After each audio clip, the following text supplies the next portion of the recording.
So one thing I can make out from your experience that there should be combined preparation for pre and mains and interview from the beginning itself. Yes, sir. What is the correct time? This is a very commonly asked questions by the aspirants. What is the right time to start the preparations? So how would you comment on that?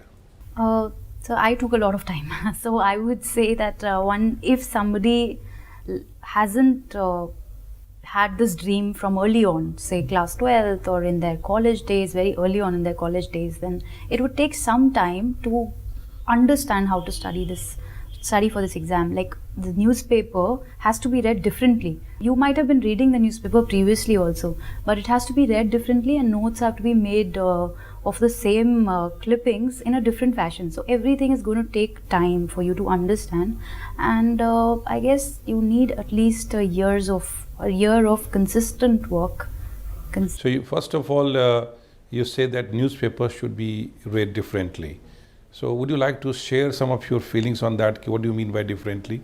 So I think reading newspapers has played a major role for my good marks in general studies. Since 6th November 2012, I have had diaries of clippings which I haven't stopped cutting and pasting in those diaries since then. And I underline and highlight, and I don't make notes like some people do of the the reports in the paper, but I write short points on the article itself.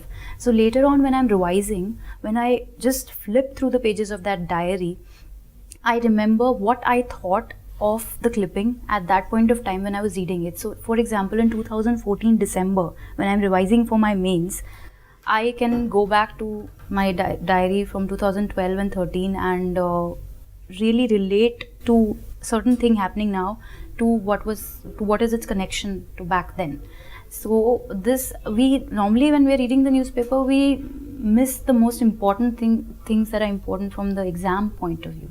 Political news may not be important at all, and even the information based news, there are certain points, certain statistics that may be important for you to remember from the exam point of view, and a whole lot of other details which are not. So that comes with some experience and some time.